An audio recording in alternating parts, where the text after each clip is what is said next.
Laikas šiek tiek prastesnis už rytą, ar atsistatyti nepavyko, ar taktikai kažkokios tai klaidos?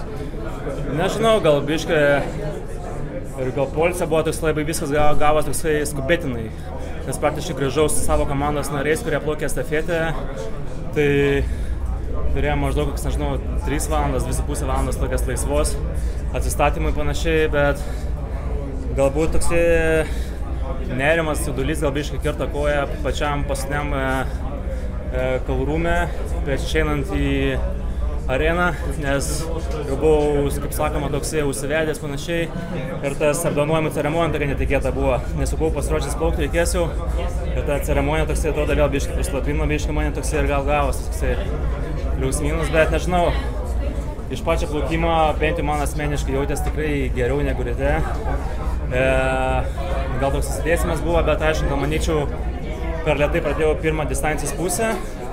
Turbūt kas ir lėmė tokį rezultatą, nes manyčiau, gal į pabaigą gal biškai geriau buvo, bet kažkas ne to buvo, nežinau, ne tą dieną atsikėliau ar kažkoks toks, nes tikrai lūkesčiai buvo didesni ir pats žinojau, kad galiu plaukti tikrai greičiau.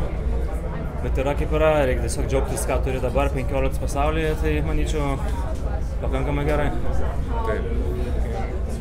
Jeigu pažvelgtum iš tolimesnės perspektyvos apie savo pastaruosius 4 metus vis atakuoja Giedriaus Tenio ir Lietuvos rekordą, ar yra šis taikinys vis dar įmanomas, turi ambicijų jį pamušti? Tai manyčiau, nuo pat mano vaikystės, jaunystės jausmų panašiai buvo tikrai tas planas, kad tikrai užsitarnauti tos Lietuvos garbės lentelį būti, kad tas mano rezultatas ilgai kabotų ir kad tiesiog tolesniai kartai jaunimui, kad rodytų, ką jie turi pasiekti, kad pagerintų geriausios šalies, kaip sakykime, tą krūtinę specialistą. Tai toks būtų man, toksai kaip, nežinau, tokia dalelė paliks savęs plaukime. Laiko dar yra?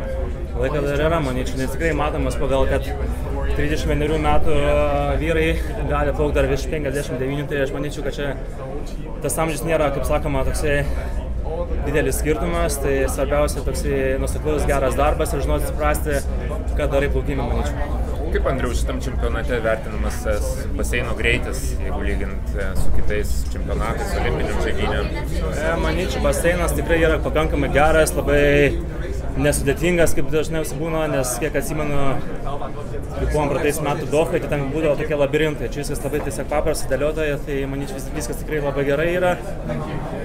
Transportas važiuoti iki viešbučio atgal ir panašiai, trunka 15 minučių, kas net gal mažiau kartais, tai manyčiau pats tas yra čia viskas sąlygom. O baseinas, tai manyčiau irgi yra pakankamai greitas, matomas pagal mūsų estafetininkus, kad tikrai galima greit plaukti. Prakalbai apie estafetę, pats tikriausiai irgi joje startuosi. Ar pasiruošimas ir nusiteikimas skiriasi, kai ruošiesi startuoti estafetį ir asmeniškai? Tai manyčiau, kai plaukia estafetį visą laiką yra toks biškai, net atsakomybės, toks didesnis jausmas, kad plaukia ne tik už save ar už komandos narius ir tokia galbūt gaunasi, bent jau man asmeniškai, tokia didesnė motyvacija, toksai noras, toksai tas ugnelės susivedimas, kad plaukia ne vien už save, už komandos narius ir už pačią vis tokią bendrą Lietuvą plaukia. Tai manyčiau tas labiausiai veža ir kas yra smagiausia estafetė yra plaukti.